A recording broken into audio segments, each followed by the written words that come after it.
अस्सलामु अलैकुम वरहमतुल्लाहि वबरकातुह।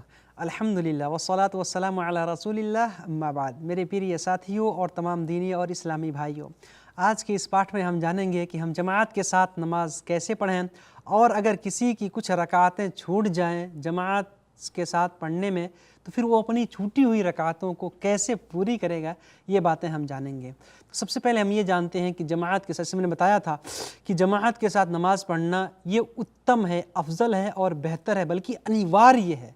जो पुरुष लोग हैं, मर्द हजरात हैं, उनको मस्जिद में उपस्थित हो के सामूहिक रूप से जमात के साथ नमाज़ पढ़ना ज़रूरी है।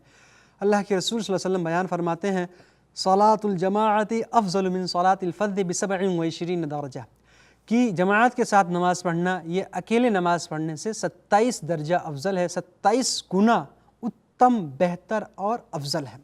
और जैसा कि मैंने बताया था कि आप सल्लल्लाहु अलैहि वसल्लम इतने क्रोधित हुए और कहा कि मैं उन लोगों के घरों को आग लगा दूं, जला दूं, जो नमाज़ पढ़ने के लिए, जमात के साथ नमाज़ पढ़ने के लिए मस्जिद में उपस्थित नहीं होते, मस्जिद में हाजिर नहीं होते। इसकी बड़ी अहमियत है। इसी वजह से हम हर संभव प्रयास करें मस्जिद में जमात के साथ जा कर के नमाज़ पढ़ें। नमाज़ पढ़ने के लिए हम जाएंगे जमात के साथ, जो हमारा इमाम है उसकी हम पैरवी करेंगे, यानी उसके पीछे पीछे नमाज़ पढ़ेंगे। इमाम कौन होगा? बेहतर और उत्तम ये है कि जिसको सबसे ज़्यादा कुरान पढ़ना आता है, जो कुरान का माहिर है, कुरान की बेहतरीन तिलावत करता है, वो जो है इमामत करे, वो लोगों को नमाज़ पढ़ाए। अगर कुरान पढ़ने में सब बराबर हैं तो दीनी मसाइल में, दीन का मसला किसको सबसे ज़्यादा बेहतर है, फिर वो नमाज़ पढ़ाए। इसी तरह से जो है जिनका ईमान, इस तरह से यानी स्टेप बाय स्टेप बताए गए हैं। जो सबसे उत्तम, बेहतर और अफजल लोग हैं जमात में, वो लोग इमामत करवाएंगे और नमाज़ पढ़ाएंगे। नमाज़ पढ़ाने के लिए अब जो इमाम हैं, अब हम उनके पीछे नमाज़ पढ़ रहे हैं तो हमें अब उनकी पैरवी करनी है, इक़्तिदा करनी है। मुक़्तदी का अर्थ ही यही होता है कि इमाम के पीछे पीछे पढ़े। इसमें 3 सूरतें होती हैं। नंबर 1, इमाम के आगे बढ़ जाना, रुकू और सजदे इमाम से पहले कर लेना, इससे नमाज़ बातिल हो जाती है, हमारी नमाज़ भंग हो जाती है।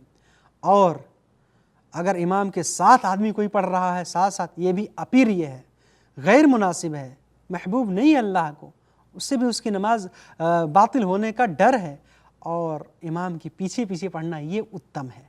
इमाम आगे आगे पढ़े, इमाम के पीछे पीछे, इमाम की इक़्तिदा करते हुए, इमाम की पैरवी करते हुए आप नमाज को पढ़ें। जब इमाम अल्लाहु अकबर कहे, अल्लाहु अकबर कहे, फिर जब वो रुकू करे, फिर आप उसके पीछे रुकू करें। इस तरह से इमाम की पैरवी करते हुए हमको नमाज़ पढ़ने की कोशिश करनी चाहिए। इसी में हमको पुण्य और थवाब मिलेगा, क्योंकि इमाम की पैरवी करना ये बहुत ही अहम और उत्तम है। अब यहाँ पर हम एक बात ये जानन कि इमाम जमात के साथ नमाज़ पढ़ा रहे हैं और कोई आदमी पीछे से नमाज में पहुँचा, तो अब वो क्या करेगा? क्या वो प्रतीक्षा करेगा? नहीं, बल्कि सही सुन्नत और अफजल ये है, उत्तम यही है कि इमाम जिस अवस्था में, जिस हालत में हो, रुकू में हो, सजदे में हो, तशहुद में बैठे हों, उसी हालत में इमाम के साथ जा कर के मिल जाएंगे। सिर्फ अल्लाहु अकबर तकबीरतुल इहराम कहेंगे, इमाम के साथ शामिल हो जाएंगे। और अगर फुर्सत है, मौका है, तो सना भी और दुआ इस्तिफ्ताह भी पढ़ेंगे। अगर नहीं तो जा कर के रुकू में और सजदे में, जिस हालत में भी इमाम है, उसमें इमाम के साथ सहभागी हमको हो जाना है। यहाँ पे कुछ लोग इमाम के उठने का इंतज़ार करते हैं। मेरे भाइयों, रुकू का सवाब क्यों छोड़ रहे हैं? सजदे का सवाब क्यों छोड़ रहे हैं? इमाम तशहुद में बैठे, जानते हैं इसका पुण्य कितना है? वो उस पुण्य को आप खड़े खड़े क्यों गंवा दे रहे हैं? तशहुद में इमाम के साथ सहभागी हो जाइए और पूरी नमाज पढ़िए, और जो नमाज छूट जाए उसको दोहराइए। यहाँ पे तरीक़ा ये है कि जिस आदमी को रुकू मिल गया, यानी रुकू में उसने इमाम को पा लिया, तो उसकी वो नमाज पूरी मानी जाती है। इसमें थोड़ा मतभेद है उलमा के दरमियान। तो आदमी के लिए बेहतर ये है कि जो रुकू में इमाम को पाया, तो चूँकि उसने क़याम भी छोड़ दिया जो नमाज का रुकन है, क़िरात भी छोड़ दिया जो नमाज का रुकन है, तो वो नमाज को, उस रकात को भी दोहरा ले, उसके लिए उत्तम है। लेकिन अगर नमाज को नहीं दोहराया तो उससे भी प्रमाण हमको मिलता है कि उसकी वो रकात पूरी मानी जाएगी, जिसने रुकू में इमाम को पा लिया है। तो अगर किसी की 3 रकात छूट गई, सिर्फ 1 रकात, 4 रकात नमाज थी, 1 रकात उसको मिली, तो वो उसकी प्रथम रकात होगी, वो उसकी पहली रकात होगी। और फिर बाकी जो है बची हुई रकातें हैं, जब इमाम सलाम फेर लेंगे, तो इमाम के सलाम फेरने के बाद फिर वो आदमी खड़ा होगा और खड़े होकर के जो है फिर अपनी बाकी की रकातें पूरी करेगा, वो अपनी बाकी की रकातें जो है वो उसको पूर्ण करेगा।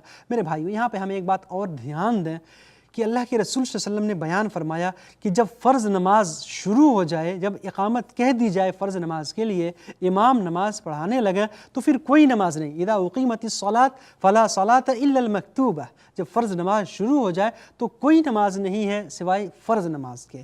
تو ہمارے کچھ بھائی ہم دیکھتے ہیں فجر کی نماز میں ادھر امام صاحب نماز پڑھا رہے ہوتے ہیں اور یہ لوگ پیچھے کھڑے ہو کے سنتیں پڑھتے رہتے ہیں۔ ایسا کیوں کرتے ہیں؟ پھر وہ رکعت بھی چھوڑ دیتے ہیں، آخر میں تشہد میں جا کے امام کے ساتھ سہبھاگی ہوتے ہیں۔ یہ مناسب نہیں ہے، آپ امام کے ساتھ شریک ہو جائیے۔ ہاں، اگر آپ سنتیں پڑھ رہے تھے اور امام نے جماعت کے ساتھ نماز شروع کر دی تو آپ دیکھیں، اگر آپ کی نماز پورن ہونے تک امام رکوع نہیں کریں گے، یعنی آپ کو امام کے ساتھ نماز مل جائے گی، تو آپ اپنی سنت کو پوری کر لیں۔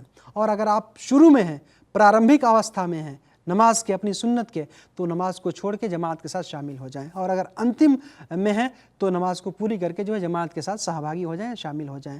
لیکن جب جماعت کھڑی ہو جائے تب پیچھے کھڑے ہو کر کے نماز پڑھنا، میرے بھائیو، یہ بدھیمانی نہیں ہے اور یہ درست بھی نہیں ہے۔ آپ فرض نماز پڑھ لیجئے، فرض کے بعد جو ہے پھر سنت پڑھیے، اس کی بہت اہمیت ہے، اس کا بہت مہتو ہے۔ سورج نکلنے کے بعد اس کی قضا پڑھیے، یہ بھی پرمانت ہے، یہ ہمارے لیے زیادہ بہتر اور اتم ہے، اور ہم کو اسی طریقہ پہ نماز پڑھنے کی کوشش کرنی چاہیے۔ میرے بھائیو، اللہ تعالی ہم سب کو دین کے مسائل کو سیکھنے کی، سمجھنے کی اور اسی کے معرفت سمپورن کرم کرنے کی شکتی، سہمتا اور توفیق دے۔ آمین۔ والسلام علیکم ورحمۃ اللہ وبرکاتہ۔